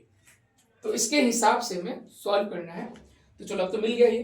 पहली बात मैंने क्या बताया इसमें कि इवन फंक्शन की प्रॉपर्टी है कि 2 से हम मल्टीप्लाई करते हैं, इसके लिमिट को बदल देते हैं, 0 to infinity कर देते हैं, और जो फंक्शन है अंदर में उसको इंटीग्रेट कर देते हैं। ये डैश डैश का मतलब है ये फंक्शन, जो ऐसे इस तरह से भी मैंने लिखा, इसी को लिखा है ना नीचे। तो देखो क्या मिला, क्या मिला, तू जो मिला ना, तो क्या मिला? ओके, नहीं कुछ नहीं मिला, तो क्या मिलेगा? अरे कुछ तो मिलेगा यार, 2a²। ओके, और इसका इंटीग्रेशन बोलो कितना, कितना सॉल्व, बोलो बोलो। 1/, अगर यहाँ पे है ax तो a गया नीचे, यहाँ पे क्या है भाई, x के पहले कौन है? 2 लैम्डा है सर, माइनस है तो कोई मतलब है नहीं, और बराबर में है 1। अब तो कैलकुलेट हो गया, 2 से 2 कैंसिल हो गया। ओ, ये क्या हो, ये क्या किया मैंने, फूटी कौड़ी के इंसान, 2 कौड़ी तो फिर बहुत वेरिएबल होती है। तो मिलेगा हमको a² 1/λ बराबर 1, तो मिलेगा a² बराबर लैम्डा, इसलिए हमें मिलेगा a बराबर लैम्डा। चलो ठीक है भाई, सॉल्व इट। हाँ, आफ्टर नॉर्मलाइजेशन क्या मिला? आफ्टर नॉर्मलाइजेशन तुम लोग देख लेना भाई, प्रॉपर्टीज जो मैं बता रहा हूँ बहुत इंपॉर्टेंट है, तो इसको नोट करना है, ठीक है, उसको लिखना है, उसको समझना है। जो भी मैं बता रहा हूँ, जो भी तुम पढ़ते हो, और फिर ना एक निश्चित समय अंतराल के बाद उसको दोहराना है, जिसको रिवीजन बोलते हैं शायद, उसको दोहराना है। सबसे बड़ी प्रॉब्लम में से एक प्रॉब्लम ये भी है रिवीजन नहीं करना, क्योंकि हम कितना भी पढ़ लेना, उसको जब तुम दोबारा नहीं देखोगे, तीसरी बार नहीं देखोगे, चौथी बार नहीं देखोगे, 5वीं बार नहीं देखोगे, उसको एक निश्चित समय के बाद नहीं दोहराओगे तो फायदा नहीं, फिर तुम भूल जाओगे। हम लोग को इसलिए याद रहता है कि हम लोग पढ़ाते रहते दिन भर, तो पढ़ाने के दौरान क्या होता है ना कि आप बार बार एक ही चीज़ों को करते हो, प्रैक्टिस हो जाती है। खैर, तो हमें आफ्टर नॉर्मलाइजेशन जो रिजल्ट्स मिले हैं, क्या मिले हैं? आफ्टर नॉर्मलाइजेशन तो हमें मिला साई, बोलो a का वैल्यू क्या मिला? लैम्डा। और जो है हमारे पास पहले से वो वही रहेगा सर, वो है -λ mod x। ये रिजल्ट आया, फाइनल वैल्यू आया है, फाइनल वैल्यू आया, देख लो। ये जो रिजल्ट है ना, ये ऐसे आपको देना पड़ता है, आंसर देना पड़ता है कि जो क्वेश्चन दिया होगा ना उसको आप नॉर्मलाइज करके दोगे, तो नॉर्मलाइजेशन करने के बाद जो कांस्टेंट आएगा उसको वहाँ पे चिपका के तब फंक्शन लिखोगे, उस कांस्टेंट को ले करके तब फंक्शन लिखोगे। वो कांस्टेंट बहुत ज़रूरी है, इसलिए इस बात को ध्यान में रखना है कि कांस्टेंट के साथ हम आगे बढ़ रहे हैं, और ये कांस्टेंट जो है नॉर्मलाइजेशन कांस्टेंट है। अब सवाल फिर से मैं एक बार दोहरा लेता कि नॉर्मलाइजेशन कांस्टेंट क्यों ज़रूरी है, क्योंकि नॉर्मलाइजेशन कांस्टेंट जो है एलएचएस में जो रिजल्ट हमें इंटीग्रल मिलता है, और इंटीग्रेशन के बाद जो रिजल्ट मिलता है उसको वो मल्टीप्लाई करके 1 बनाता है, क्योंकि आरएचएस में 1 है, नॉर्मलाइजेशन में 1 है ना बराबर में, तो लेफ्ट में हमें कांस्टेंट चाहिए जो रिजल्ट को मल्टीप्लाई करके 1 बनाए, इसलिए नॉर्मलाइजेशन कांस्टेंट हमेशा देखो, फाइंड नॉर्मलाइजेशन कांस्टेंट, फाइंड ए, ये बोलते करने के। चलो एक नेक्स्ट क्वेश्चन देखते हैं, तो थोड़ा एक्सपोनेंशियल वाला क्वेश्चन है, -λx रहने देते हैं, इसी में ऐड कर देता हूँ मैं क्वेश्चन, ठीक है, ओके, नोट कर लेना, ठीक है, बनाते रहना, बनाना बहुत ज़रूरी है, प्रैक्टिस हो जाएगी तुम्हारी, और ये प्रैक्टिस तुम्हारे ना बहुत काम आने वाली है। मैं इस क्वेश्चन में थोड़ा इजाफा कर रहा हूँ, टर्म का बढ़ोतरी कर रहा हूँ, एक टर्म मैंने सटा दिया है इसमें। और क्यों किया ऐसा, यही एक और इम्पोर्टेंट, यहाँ पे एक और इम्पोर्टेंट बात आपको समझानी है कि ऐसा कोई भी एक्सपोनेंशियल टर्म आए अगर, तो ये हो जाएगा खत्म, वैनिश हो जाएगा। क्यों? क्योंकि कॉन्जुगेट मैंने बताया था, मैंने तुमको क्या बताया था अभी बताया ना थोड़ी देर पहले, कि तुम साई स्क्वायर जब कैलकुलेट करोगे ना, साई स्क्वायर जब कैलकुलेट करोगे ना, जब भी तुम स्क्वायर करोगे ना, एक्सपोनेंशियल टर्म खत्म हो जाएंगे, यानी 1 दे देगा। क्यों, कैसे देखो, साई स्क्वायर का मतलब है ना कि कॉन्जुगेट को साई से मल्टीप्लाई करें। अगर मान लो कि ई के पावर माइनस आई ओमेगा टी है, तो इसका कॉन्जुगेट क्या होगा, ई के पावर आई ओमेगा टी होगा। और जब तुम दोनों को मल्टीप्लाई कर दोगे, दोनों को मल्टीप्लाई कर दोगे तो बराबर में क्या मिलेगा, कैंसिल के बाद मिलेगा, क्योंकि ई के पावर क्या हो जाएगा, माइनस आई ओमेगा टी प्लस आई ओमेगा टी 0, ई के पावर 0 क्या होता है 1। तो ये बात ध्यान में रखना बहुत ज्यादा जरूरी है। तो ये तो वैनिश हो गया सर, ये टर्म हो गया खत्म। तो फिर से सॉल्व करें क्या सर, देखो देखो, देखो मैं कुछ स्टेप करके बताता हूं। ओके, ए स्क्वायर ई के power minus 2 lambda x D X बराबर 1। क्यों सर, वो ई ओमेगा डी कहां गया, बिकॉज ई के पावर माइनस आई ओमेगा टी का जब स्क्वायर करेंगे तो होगा 1। ये तो टर्म ही गायब हो गया सर। तो रिजल्ट इसका अभी ना निकाले हैं हम लोग, ये यही कर रहे थे ना, हाँ यही कर रहे थे। तो ए बराबर क्या आया था रिजल्ट, वो रिजल्ट चिपका दो। तो ये क्वेश्चन भी कंप्लीट हो गया। इसका रिजल्ट कितना आया था, ए बराबर अंडर रूट लेमडा आया था ना, हो गया कहना ही नहीं पड़ेगा। तो मैं एक्सपोनेंशियल टर्म अगर तुमको दूं और बोलो कि नॉर्मलाइज करो, अगर प्लस में दूं तो उसका कॉन्जुगेट माइनस में होगा, जिसके कारण वो कैंसिल हो जाएगा, 1 हो जाएगा। और माइनस में दूं तो उसका कॉन्जुगेट प्लस होगा और वो टर्म कैंसिल होगा, 1 हो जाएगा। इस तरह के क्वेश्चंस देते हैं हम। एक तरह का ट्रैप होता है जिसमें हम बच्चों को फंसाने की कोशिश करते हैं, और कोशिश हमारी आसान होती है क्योंकि बच्चे फंस जाते हैं। बच्चों को फंसाना बहुत आसान होता है ना, सच में आसान होता है, पता नहीं। चलो, एक ग्रिफिथ्स जिसको लोग तो मानते हैं, कुछ नहीं है, नॉर्मल से क्वेश्चंस होते हैं, बस इंटीग्रेट नहीं कर पाते बच्चे, जिसके कारण दिक्कत होती है। तो एक ग्रिफिथ्स का क्वेश्चन नंबर 1.7, पेज नंबर नहीं है, वो क्वेश्चन मैं करता हूँ। पहले मैं क्वेश्चन देता चिपकाता यहाँ पे, आप ना खुद से सॉल्व करने की कोशिश करो और मुझे बताओ कि उसका आंसर क्या आता है, सॉल्यूशन या नॉर्मलाइजेशन कॉन्सेप्ट तुमने क्या फाइंड किया है, और उस रिजल्ट को मुझे बताना। यहाँ पे साई x0 दिया हुआ है, क्वेश्चन कुछ इस तरह है, if psi a x where, जो ए का वैल्यू है,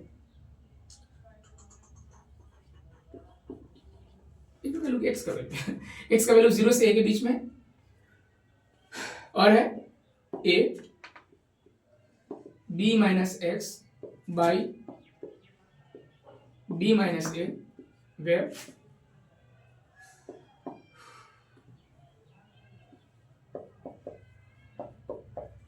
x का वैल्यू a और b के बीच में है, 0 अदरवाइज।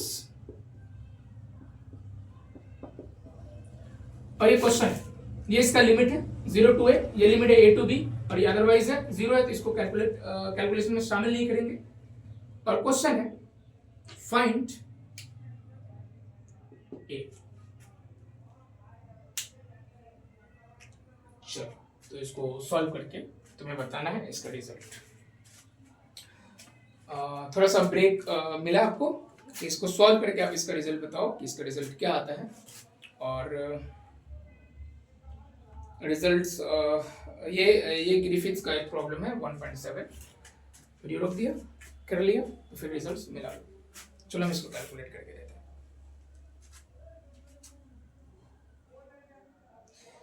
जीरो वाला जो है वो शामिल नहीं होगा कैलकुलेशन में, जीरो वाला जो है वो कैलकुलेशन में शामिल नहीं होगा।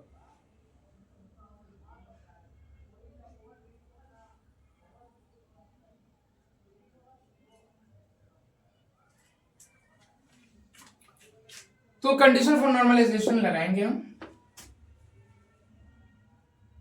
या सीधे मैं लिख दूं क्या, सीधे कैलकुलेट कर सकते हैं, तो बहुत टाइम हो गया तुम्हें कैलकुलेट करते हुए।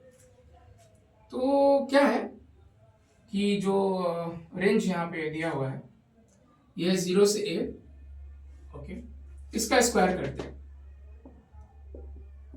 a square X square dx। चलो ठीक, बोले ना कि बहुत टफ नहीं है, हाँ थोड़ा सा ना कुछ प्रॉपर्टीज बीच में कुछ नहीं आएगा, इसमें सब्स्टिट्यूशन आएगा बिकॉज ऑफ दिस टर्म, और यहाँ पर है a टू b जिसकी लिमिट भी चेंज होगी क्योंकि सब्स्टिट्यूशन करने के बाद लिमिट जो चेंज हो जाएगी, ये हो जाएगा a स्क्वायर और यहाँ पे होगा b माइनस एक्स स्क्वायर बटा b माइनस ए स्क्वायर dx बराबर 1। जीरो वाला तो जीरो ही मिल रहा है, तो मिल नहीं रहा है कुछ प्रोबेबली। इसमें से क्या कर सकते हैं हम, ए स्क्वायर को बाहर लेंगे तो ये मिलेगा 0 से a x square D x, यहाँ पे किसको बाहर लेंगे हम, ए स्क्वायर को बाहर लेंगे, साथ में एक और टर्म बाहर ले लेंगे हम b माइनस ए का स्क्वायर, और ये इंटीग्रेशन में बच जाएगा a टू b, और यहाँ हो जाएगा b minus X square D X बराबर 1। देख लो तुम लोग, कुछ नहीं किया, ए स्क्वायर को बाहर ले गए हम, यहां से ये भी कांस्टेंट है क्योंकि क्वेश्चन में ना ए बी इसको कांस्टेंट माना गया, तो ये मैंने बाहर ले लिया है, तो यहाँ पे बच गया सिर्फ b minus X square D X बराबर 1।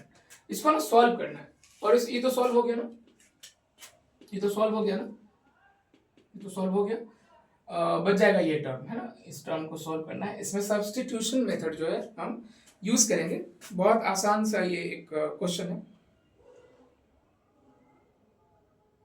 अरे क्वेश्चन में कुछ मिसिंग है बाबा, वही तो मैं कह रहा हूं, ये ए एक्स बाई ए है, सॉरी ये क्या है, यहाँ पर ए भी है, ए स्क्वायर है, तो ए स्क्वायर अगर है तो ये भी बाहर चला जाएगा।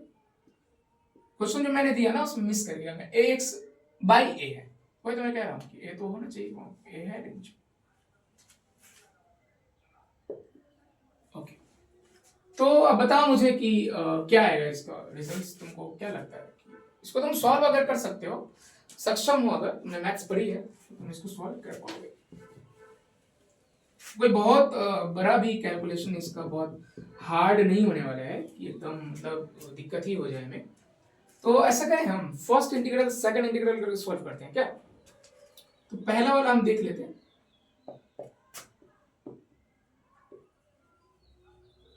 क्या है पहला वाला, सर ये है 0 to a x square D x. चलो सॉल्व कर लो,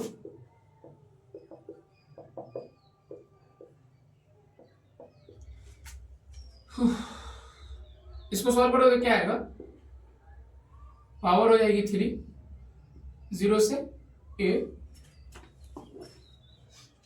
तो तुम्हें मिलेगा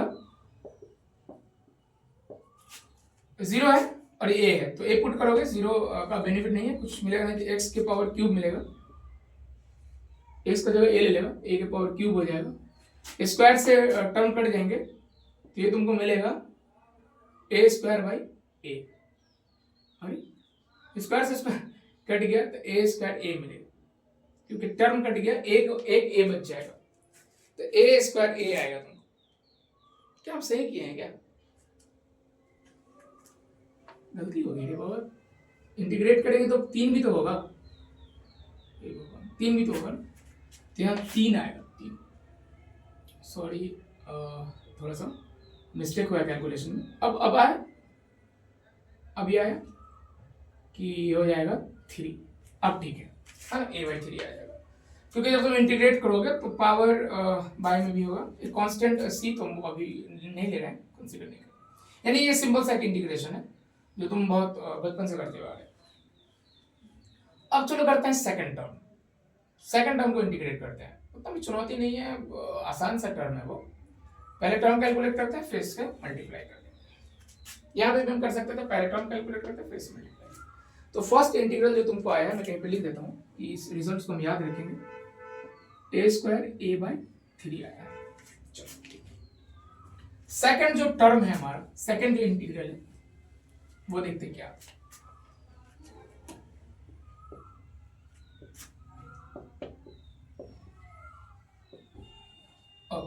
सेकेंड इंटीग्रल जो है वो है कुछ ऐसा, मैं सिर्फ इंटीग्रेशन के अंदर का पार्ट लेगा कि b minus X square D x, बस इसको कैलकुलेट करूंगा, ठीक है, इक्वेट करेंगे बाद में 1 के बराबर। तो इसको जो कैलकुलेट करेंगे ना, तो यहाँ पर हमें मानना पड़ेगा यानी एज्यूम करना पड़ेगा। तो b माइनस एक्स जो है ना, इसको हम लोग u मान लेंगे। क्या मान लेंगे इसको? u मान लेंगे, हम लोग u मान लेंगे, है ना। तो यहाँ पे कुछ एज्यूम करके हम लोग चलेंगे। यह है सब्स्टिट्यूशन मेथड। लेट u बराबर b माइनस एक्स, आप इसको डिफरेंशिएट कर दो x के रिस्पेक्ट में, तो ये होगा db by dx minus bx by dx, तो ये आएगा du बाई dx, ये कांस्टेंट है तो 0 होगा, ये 1 होगा, तो आपको मिलेगा du बाई dx माइनस 1, तो du बराबर मिलेगा माइनस dx, माइनस में dx मिलेगा। ऐसे भी याद रखना, ऐसा कुछ अगर आता है, अगर ये x प्लस बी होता तो प्लस मिल जाता, लेकिन ये b माइनस एक्स है, तो याद रखना। ऐसे तुम ऐसे करके देख सकते हो फाइनल क्या निकल रहा है, तो कंफ्यूजन नहीं होगी इसमें। अब हम ना लिमिट चेंज करेंगे, है ना, पहले इसको नोट कर लो और चेंज लिमिट करेंगे, यानी पहले हम x बराबर a लेंगे, तो u बराबर देखो क्या मिलता है, ये a है ना लिमिट, तो लिमिट चेंज करेंगे। लिमिट चेंज करने पर चेंज करेंगे हम, तो अगर हम x बराबर a ले लेते हैं, x बराबर अगर हम a ले लेते हैं, तो जो u बराबर है, अरे ना u क्या हो जाएगा, b माइनस a हो जाएगा। यानी फर्दर जो अब हम आगे लिमिट लिखेंगे तो a नहीं लिख के यहाँ लिखेंगे b माइनस a। और अगर हम, मैं लिख देता इफ, अगर हम x ले लेते हैं b, तो u बराबर क्या मिलेगा, ये याद रखना। तो ये मैंने माना हुआ है, इसी में हम लिमिट पुट कर रहे हैं, नए लिमिट्स बदल जाएंगे आफ्टर सब्स्टिट्यूशन। तो अगर हम b ले लेते हैं तो 0 हो जाएंगे, देन आपको जो u है ना वो मिलेगा 0। तो आपकी जो लिमिट्स मिली है, ये यहाँ पे याद रखें कि आपकी जो लिमिट्स मिली है, लिमिट्स जो मिली है आपको b माइनस a टू 0 मिली है ना, ये लिमिट्स आपको मिली है। एक b माइनस a मिला है और एक मिला आपको 0।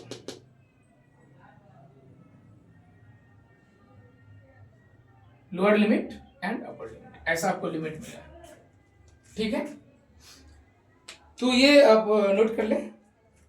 तो नए लिमिट हमको मिले हैं b minus a to 0। Okay, अब हम इसको आराम से कैलकुलेट कर सकते हैं, और आप इंटीग्रेट कर लो। और ये सब्स्टिट्यूशन तो आपने 12th में इंटीग्रेशन में पढ़ा होगा, हाई स्कूल में हमें पढ़ाया जाता है, तो ऐसे इंटीग्रेशन आते हैं।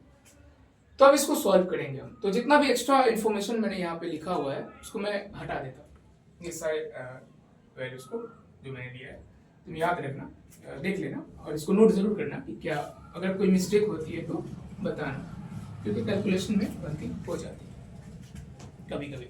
ये वो पहले वाले इंटीग्रल का रिजल्ट था ना, तुम याद रखना कि ये कहीं पे मैं लिख देता हूँ, क्या आया था ये a/3 आया था। तो चलो इसको कैलकुलेट करते हैं। तो इसको कैलकुलेट अगर हम करेंगे, अब तो हमारे लिमिट बदल गया ना, लिमिट बदल गया ना, तो a की जगह पर हम क्या लिखेंगे, ये हो जाएगा आपका, बोलो तो क्या है, क्या निकाले थे हम लिमिट में, a की जगह पर क्या निकाले थे हम, b माइनस a, और यहाँ पर क्या 0, और b माइनस एक्स को क्या माना है हमने, u स्क्वायर, और dx आया है माइनस du, ये आया है, ठीक है। ओके, इसको कैलकुलेट करना है, ठीक है। अच्छा, तो माइनस नहीं चलेगा यार, तो माइनस को प्लस बनाने के लिए हम क्या करेंगे, इसके लिमिट ऑर्डर हम चेंज कर देंगे। तो ये हो जाएगा 0, अपर को लोअर बना देंगे, लोअर को अपर, यानी 0 नीचे चला जाएगा और b माइनस ए जो लोअर लिमिट है ऊपर चला जाएगा, और ये हो जाएगा u स्क्वायर डी, है। अब हम कुछ यहाँ पर सॉल्व करते हैं। जब हम इसको सॉल्व करेंगे तो हो जाएगा ये u स्क्वायर का अगर तुम इंटीग्रेशन करते हो तो तुम्हें इंटीग्रल मिलता है u क्यूब बाई 3, और ये है 0 टू b माइनस ए, यही है, यही है। तो अब इसे जब तुम सॉल्व करते हो तो हो जाएगा b माइनस ए, क्योंकि u के जगह पे रखोगे b माइनस ए। ये अगर मैं इतना बेसिक नहीं भी बताऊं तो तुम समझ जाना कि एकदम नॉर्मल सा टर्म है, तो इसकी भी जरूरत नहीं है तुम्हें, क्योंकि जीरो है नीचे में, तो जीरो रख के भी कोई फायदा नहीं है। अब बताओ बाहर में हमारे पास क्या टर्म था, तो बाहर में हमारे पास टर्म था ए स्क्वायर बाई बी माइनस ए का स्क्वायर था, देख लेना तुम। और यहाँ पे अभी जो हम कैलकुलेट किए हैं, इंटीग्रेट किए हैं, तो हमें आया है बी माइनस ए का क्यूब बाई 3। इसको सॉल्व जब तुम करोगे तो यहाँ पर ये कट जाएगा, तो b माइनस ए बचेगा, यानी तुमको मिलेगा ए स्क्वायर, अरे 2 है पावर 3 है, तो यहाँ पर एक पावर बच जाएगा, और बाई में तुमको मिलेगा 3। तो दोनों रिजल्ट आ गया। और ये रिजल्ट कितना आया था, पहला वाला जो इंटीग्रल का रिजल्ट आया था, पहले वाले इंटीग्रल का रिजल्ट आया था ए स्क्वायर ए बाई 3, ये पहले वाले का था रिजल्ट, और ये दूसरे वाले का रिजल्ट आया। बहुत मुश्किल नहीं है, आसान है, बस तुम्हें स्टेप वाइज इसको कैलकुलेट करना है, राइट। अब क्या करें सर, बराबर में 1 है, याद है ना, ओवरऑल इंटीग्रेशन के बराबर में 1 है, तो अगर हम इसको 1 लेके चलते हैं तो नेक्स्ट हम अब ऐड करेंगे सीधे, और बस सिर्फ ऐड करके हम a का वैल्यू जो है आराम से निकाल लेंगे। तो देखो क्या क्या टर्म अभी तुमको आया है, तो टर्म तुमको जो आया है वो आया है, बताओ तो क्या क्या आया है, A square A by 3 plus A square क्या था ये b माइनस ए बाई 3 बराबर होगा 1। ए स्क्वायर कॉमन आएगा, A by 3 plus b minus A by 3 बराबर में आएगा 1। ओके, तो ए स्क्वायर बराबर आएगा, अब चलो यहाँ पर बच्चों वाली बात जोड़ देते हैं हम इसको, a प्लस बी माइनस ए से कैंसिल होगा, प्लस माइनस है, तो मिलेगा तुमको ए स्क्वायर बी बाई 3 बराबर 1। तो फाइनल आया ए स्क्वायर, और ये तुम समझ रहे हो कि बी बाई 3 है, तो आएगा 3 बाई बी, ठीक है। तो ए बराबर आएगा, स्क्वायर ले जाओगे तो ये 3 बाई बी हो जाएगा, ये आया कांस्टेंट।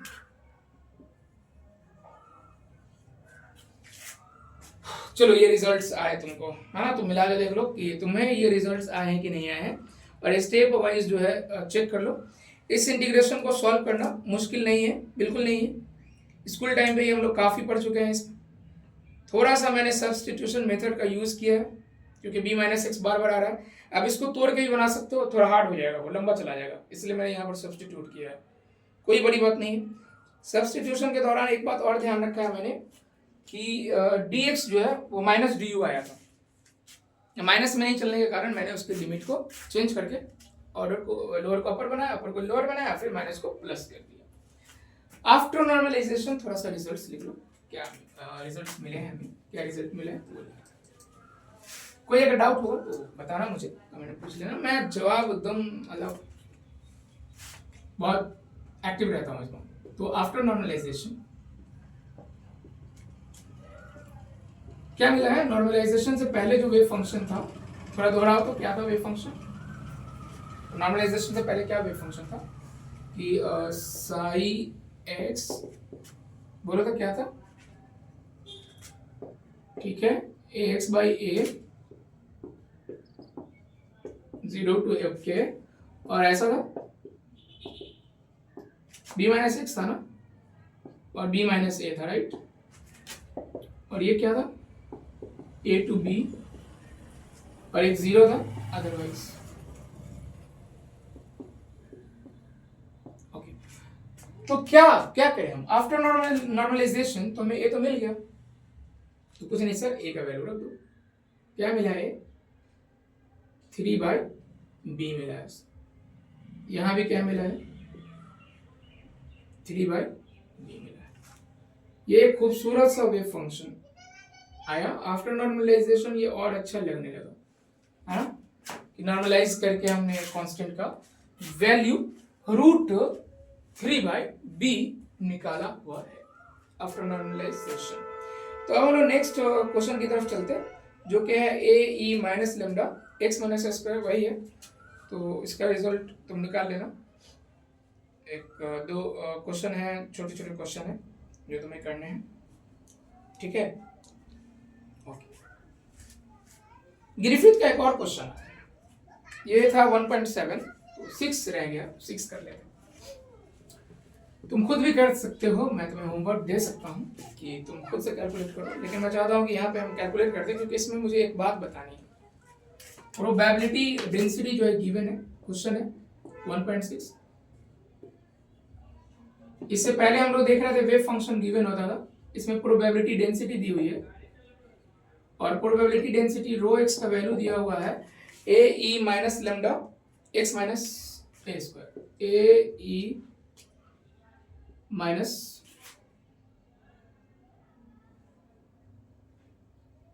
लेमडा एक्स माइनस ए स्क्वायर, ये दिया हुआ है क्वेश्चन, ठीक है, यही है, हाँ यही है। अब आपको इसको नॉर्मलाइज करना है। भाई यहाँ पे थोड़ा सा डिफरेंस है, पिछले वाले क्वेश्चन से थोड़ा ही अलग है।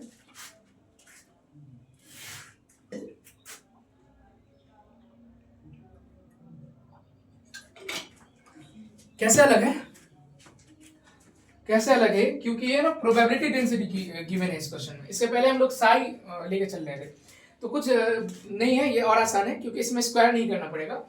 तो हम जब इसमें नॉर्मलाइजेशन कंडीशन लगाएंगे, नॉर्मलाइजेशन अगर कंडीशन हम इसमें यूज करेंगे, तो नॉर्मलाइजेशन कंडीशन यूज करने के बाद हमें मिलेगा minus infinity to plus infinity rho X D X equal 1। यानी अब हम स्क्वायर नहीं करेंगे क्योंकि प्रोबेबिलिटी गिवन है, क्या क्यों करेंगे स्क्वायर? तो अब हम सीधे वैल्यू रख देंगे इसका, तो ये तो और आसान हो गया सर, माइनस इन्फिनिटी से प्लस इन्फिनिटी, और ये क्या है, ये ए E minus lambda X minus ए स्क्वायर डी एक्स 1। तो सर ये तो बहुत आसान हो गया, तो इसी बात पे इसका आंसर बताओगे क्या है। इसमें हम ना स्क्वायर नहीं किए हैं, ये गिवन है क्वेश्चन में, ये स्क्वायर वही है क्वेश्चन वाला। इसमें जैसे साई स्क्वायर नहीं किए हैं क्योंकि प्रोबेबिलिटी गिवन है, तो साई स्क्वायर करने की जरूरत आपको नहीं है। और बाकी ए लेमडा जो है वो कांस्टेंट है। तो बताओ कि इसमें तुमको रिजल्ट्स जो है वो क्या मिलेंगे। तो गॉसियन इंटीग्रल का फिर हम यूज करेंगे, यानी पाई बाई लेमडा हमको मिलेगा रूट अंडर, है ना, पाई बाई लेमडा हमें रूट अंडर मिल जाएगा। तो ये तो तुम कर चुके हो अभी। यहाँ पर फिर हम यूज करेंगे गॉसियन फंक्शन प्रॉपर्टी, और प्रॉपर्टी के हिसाब से चलो डिवीजन भी तुम्हारा हो जाएगा, minus infinity to plus infinity E के power minus X square D X बराबर होता है root under pi by A. तो इसी बिना पर, इसी आधार पर हम यहाँ पे इसका आंसर लिख देंगे। क्या होगा बताओ? अच्छा, ए बाहर आएगा, इसमें स्क्वायर बाहर नहीं आएगा, ए बाहर आएगा, ए बाहर आ जाएगा। मैं ए यहाँ लिख देता हूँ, तो यहाँ पे सिर्फ ये बच जाएगा। तो ए ले लेते हैं हम बाहर, जिसको हमको हमें कैलकुलेट भी करना है, ओके। और ये तो वही हो गया ना, यही प्रॉपर्टी हो गया ना। तो इस पूरे टर्म के पहले जो है कौन है, पहले लेमडा, और क्या होता है रूट पाई बाई लेमडा होता है, तो ये हो जाएगा भाई रूट पाई बाई लेमडा, और बराबर में होगा 1, राइट। अब ये बराबर क्या होगा, तो ले जाओ उधर, ये बराबर क्या होगा, तो बताओ ये बराबर क्या होगा, बोलो।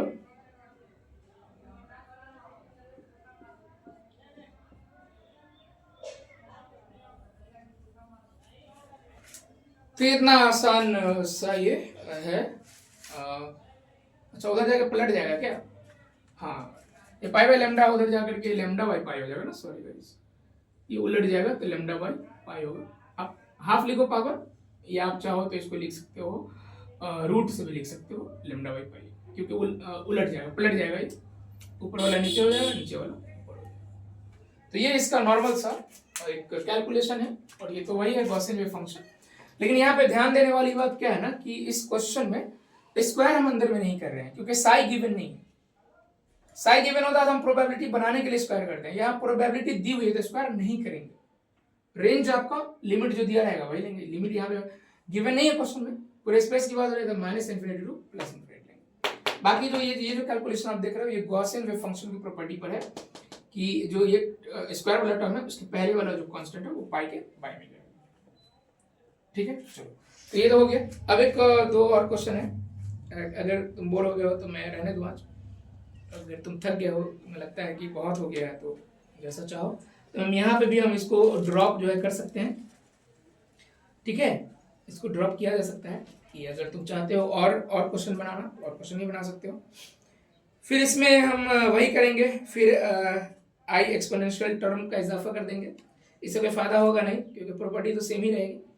तो चलो एक होमवर्क है, और इस होमवर्क, अच्छा हाँ, साइन वाला रह गया है ना, साइन कॉस वाला रह गया है।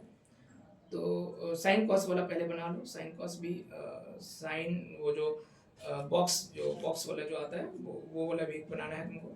पहले मैं यहाँ पे एक होमवर्क दे देता हूँ ताकि तुम इसको कैलकुलेट करना। ठीक है, उसके बाद हम फिर एक और दो करेंगे। तो देखो, एक तो ये है कि तुमको ये बनाना है, ये भी प्रॉब्लम है, क्वेश्चन है बुक का कि तुमको इसको सॉल्व करना है। साइन एक्स टी गिवन है, बना के रखना है इसको, वही फाइंड ए करना है, ए ई के पावर माइनस ए। अरे यार बहुत जलन है, बहुत गर्मी है। M x square by h करना प्लस आई। चलो इसको सॉल्व करना, और तुमको फाइंड करना है इसमें क्या फाइंड करना है, इसमें फाइंड करना, अच्छा ये कांस्टेंट है ए कांस्टेंट है, इसमें तुमको फाइंड करना है नॉर्मलाइजेशन कांस्टेंट ए का वैल्यू फाइंड करना है। तो ये एक होमवर्क है तुम्हारे लिए। और यहाँ पे कैपिटल ए और स्मॉल ए जो है पॉजिटिव रियल कांस्टेंट्स है, टेंशन लेने की जरूरत नहीं है, तुम इसको बनाना। ठीक है, और इसको बना के ना कमेंट जरूर करना कि तुम्हें क्या रिजल्ट प्राप्त हुए, क्या रिजल्ट मिले। अब हम देखेंगे एक sine a sine N pi x by l वाला। तो यहाँ पे एक इसको नोट कर लो, इसको तुम बना के रखो। ठीक है, अभी जो हम बना रहे थे उसी टाइप से फॉलो करके बना। नेक्स्ट क्वेश्चन है कि वे फंक्शन जो हमारे पास गिवन है वो है A sine N pi x by L, और मैं आपको बोल रहा हूं फाइंड ए यानी नॉर्मलाइजेशन कांस्टेंट। अब देखो, minus infinity to plus infinity a sine N pi x by l dx, और इसका क्या करते हैं हम लोग, स्क्वायर कर देते हैं, यही ना करते हैं, और बराबर में क्या लेते हैं 1। यहां पे मैंने एक गलती करी है, एक एरर है, बताओ क्या है। इस पूरे स्पेस में अगर साइन का फंक्शन हम लेते हैं, ऐसे लेते हैं sine x sine theta sine के एक्स, वो ना 0 हो जाता है। यहां पे हमें ना लिमिट माइनस इन्फिनिटी से प्लस इन्फिनिटी नहीं लेनी है ना, ये हम यूज करेंगे। यहां पे जो आपको लिमिट हम देंगे 0 से l देने वाले हैं। ठीक है, क्या दे रहे हैं, 0 से l दे रहे हैं, तो ये इस बात का आपको ख्याल रखना पड़ेगा, है ना। तो चलिए, इसलिए मैंने इसको लिखा है ताकि आप फॉल्ट ना करो, आपके ध्यान में रहे कि हम minus infinity to plus infinity इस फंक्शन को तो नहीं ले सकते। अब क्यों और कैसे तो वो हम तुमको बताएंगे, वो भी आएगा, तुम कैलकुलेट करके बताएंगे। ए साइन एन, अच्छा तो तुम कैलकुलेट कर सकते हो, और इसका पूरे का स्क्वायर है dx बराबर 1।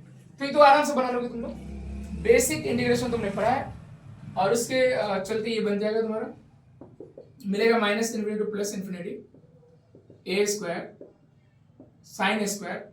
ऐसा ना बाबा कि तुम N square pi square X square लिखना, N pi x by L, और ये हो जाएगा dx बराबर, इसमें से ए स्क्वायर बाहर आ जाएगा, तो ए स्क्वायर बाहर लेने के बाद minus infinity plus infinity sine square, और यहां मिलेगा तुमको n pi x by l बराबर में है 1। तो इसको जो सॉल्व करोगे ना, तो यहां पर साइन स्क्वायर थीटा का प्रॉपर्टी यूज करोगे तुम, है ना। क्या यूज करोगे, साइन स्क्वायर थीटा का प्रॉपर्टी यूज करोगे। साइन स्क्वायर थीटा बराबर क्या होता है, 1 माइनस, बोलो याद होगा तुम लोगों को, साइन स्क्वायर थीटा बराबर होता है 1 minus cos 2 theta by cos theta by 2, है ना। इसको तुम लोग सॉल्व कर लोगे। इससे सॉल्व करके तो ये तो बहुत आसान हो जाएगा, तो इसमें हम तुमको कुछ बता नहीं रहे हैं, खुद से सॉल्व तुम कर सकते हो, करना चाहो तो।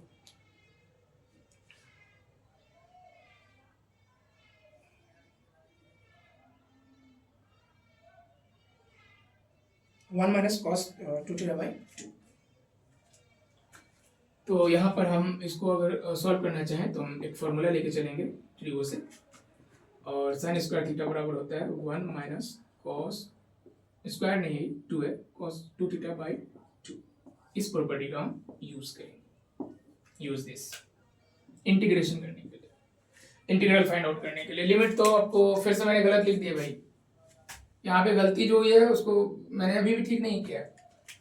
यहाँ पे ये बात जो है याद रखनी है गाइस, है ना, कि ये जो गलती हो रही है मेरी, ये 0 सेल है भाई, अभी हम आपको बताए हैं, और खुद जो है लिख रहे हैं माइनस इन्फिनिटी से। चलो ठीक है, गलती करने का अपना फायदा है, गलती करोगे तो फिर जो है ना वो याद रहेगा, जब तुम कभी फिर जब दोबारा उसको रिपीट करोगे बनाने के लिए, तो वो तुमको याद आएगा कि यार कहीं हम फिर से चेक करोगे क्या कहीं वही गलती नहीं हो रहा है। इंसान हो तो, अगर इंसान नहीं हो तो अब तुमको कोई मतलब नहीं है, कितनी बार भी गलती होगी और रिपीट होगी। तो इसका यूज करके ना इसको सॉल्व करना है। तो चलो अगर चाहो तो सॉल्व कर सकते हो, रहने दे आज सॉल्व करके। इसका एक ट्रिक भी है कि अगर मैं बताऊंगा कि अगर साइन स्क्वायर 0 से l अगर तुम कर रहे हो तो ये सीधे l/2 होगा, इतना मेहनत नहीं भी करना है। अगर साइन स्क्वायर है ये ऐसा कोई फंक्शन तुमको मिल रहा है 0 से l अगर तुम कर रहे हो तो इसका आंसर जो है इंटीग्रल सीधे l/2 मिल जाएगा। लेकिन चलो इसको अगर तुम कहते हो तो हम कैलकुलेट करके देख लेते हैं इतना आता है या नहीं आता। तो अब जो हमें मिला, क्या मिला, ए स्क्वायर। देख लेना, अगर हम माइनस इन्फिनिटी से प्लस इन्फिनिटी लिख दे गलती से तो मत समझना कि कोई लिमिट चेंज हो गया है ना, वो ही रहेगा। तो यहाँ पर है ये 0 से l, और साइन स्क्वायर को हम लिख रहे हैं यहाँ पे 1 माइनस कॉस, और ये लिख रहे हैं 2n पाई x, बटा में क्या है भाई 2 है ना। अच्छा ऐसा करो ना, इसको भी क्यों रखना है, 1/2 को बाहर ले लो। गर्मी हाई गर्मी मारी गए।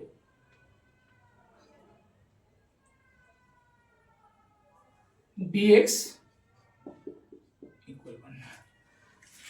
अब तो सॉल्व कर सकते हो ना, सॉल्व करने में क्या जाता है, माइंड में एल भी है ना। थोड़ा अच्छा से लिखो यार, गंदा लगता है। राइटिंग इतनी खराब क्यों है, क्योंकि एग्जाम में हम आदत लगा दी ना, ऐसा लिखते थे कि बगल वाला नकल ना करे, है ना। एग्जाम में ऐसा घसते थे हम कि बगल वाला कॉपी ना करे, इसके चलते ये आदत लग गई कि अब आदत ही लग गई, ऐसे आदत लगी कि ये जा ही नहीं रही।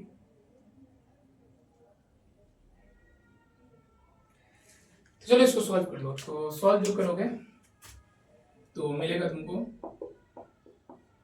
ये तो हो जाएगा तुम्हारा 0 से l, और 1 है dx है यहाँ पे, याद रखना। तो ये मिल जाएगा तुमको dx माइनस 0 से l, और ये है तुम्हारा cos 2n pi x by l dx बराबर 1। सॉल्व कर लो, सॉल्व करोगे। अच्छा ए स्क्वायर को रहने भी देते तो चलता है ना, ये सॉल्व करना है मुझे। ओके, तो dx का इंटीग्रेशन x होता है, तो ये आ जाएगा तुमको, तुम्हें मिलेगा यहाँ पे x मिलेगा। ओके, पावर इसकी बात करें लिमिट की, तो ये 0 से l है। मैं इसको फर्दर थोड़ा सा कलर चेंज करके कर देता मैं। और अब यहाँ पे इंटीग्रेशन जब तुम करोगे, कॉस का इंटीग्रेशन क्या होता है भाई, तो साइन होता है 2n पाई एक्स बाई में एल है ये, और इसका जो फैक्टर है बाई में लिखोगे तो ये हो जाएगा तुम्हारा, और ये लिमिट कितना है, लिमिट ये वाले यहाँ पे माय गॉड लिमिट है 0 से एल, और ये जो फैक्टर है बाई में फैक्टर लिखते हैं तो फैक्टर हो जाएगा 2n पाई बाई एल, तो यानी ये हो जाएगा एल बाई फैक्टर जो बाई में लिखते हैं एल बाई 2n पाई हो जाएगा। अब इसको ना कैलकुलेट करना है, ठीक है, तो कैलकुलेट करेंगे तो ये मिलेगा हमको ए स्क्वायर, और इसके एल लिख दोगे तुम, 0 है तो एल माइनस 0 तो यही मिलेगा तुमको। अब चलो इसको सॉल्व कर लेते हैं, L by 2n pi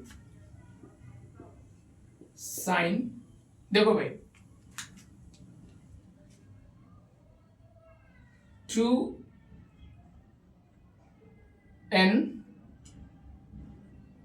pi L ले लोगे, एल से एल कट जाएगा तो तुमको मिलेगा साइन 2n पाई, 0 तो साइन 0 ही मिलेगा, ठीक है। तो अब क्या हुआ फाइनल आ गया रिजल्ट। ओके, तो ये तुमको मिल गया, बहुत आसान है ये, कि ये जो है ना ए स्क्वायर भी हमारा क्या है, बाहरी है टर्म, ए स्क्वायर बाहरी है टर्म, चलो ठीक है, उतना भी कचरा नहीं करते, बार बार नहीं घसेंगे, दिक्कत हो जाएगी। तो मैं ये समझ लो कि ए स्क्वायर भी जो है ए स्क्वायर बाहर है यहाँ पे, और ये हम इंटीग्रेट कर रहे हैं अंदर, तो ये तुमको क्या मिल रहा है, ये तुमको मिल रहा है l बाई 2 मिल रहा है, साथ में यहाँ ए स्क्वायर टर्म, ए स्क्वायर दोनों के लिए है ना, मेरे कहने का मतलब है ए स्क्वायर दोनों के लिए, और हम अभी चाहते हैं ना तो ए स्क्वायर को हटा देते तो थोड़ा आसान लगता है ये देखने में, मतलब शार्प होगा कि सिर्फ इंटीग्रेशन में ध्यान जाएगा, तो ये l बाई 2 हो जाएगा, और माइनस यहाँ है l बाई 2n पाई, और साइन 2n पाई जो है वो 0 होती है, और साइन 0 भी 0 ही होता है। एक सेकंड गाइस,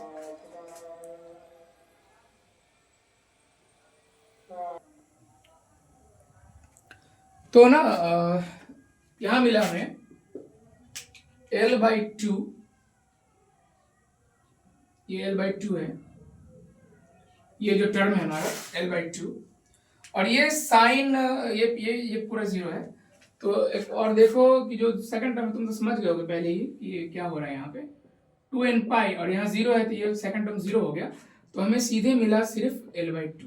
अब यहाँ पे दो बातें हैं कि साइन अगर 2n पाई हो तो 0 होता है, साइन 0 हो तो भी 0 होता है, ये दो रिजल्ट्स मैंने यूज किए, यानी ये वही हो गया यार, खोदा पहाड़ निकली मुनिया, सॉरी चुईया, वही हो गया ना कि मतलब आप कैलकुलेट करते हो तो आपको मिलता है, बहुत बड़ी वैल्यू को कैलकुलेट कर रहे थे आपको मिला l/2।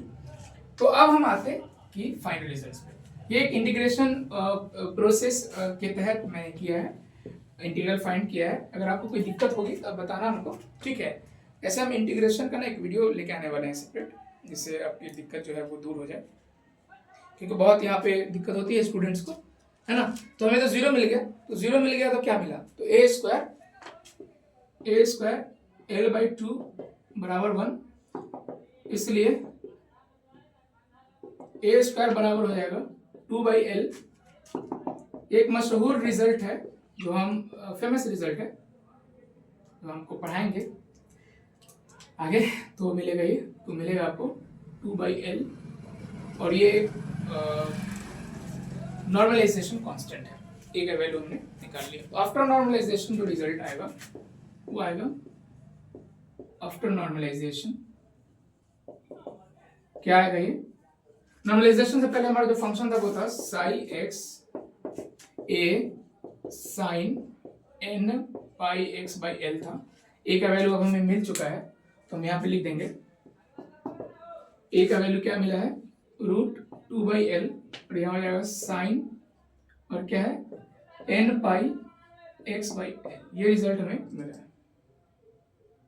After normalisation. तो लगे हाथ एक होमवर्क हो जाए जो तुम्हें बना के रखना है, ना कि बताना है कि रिजल्ट क्या है। तो मैं लिख देता कि नॉर्मलाइज करना है तुम्हें, देख लेना इसको एक बार बना लेना खुद से, ठीक है, ज़्यादा कंफ्यूजन की जरूरत नहीं है।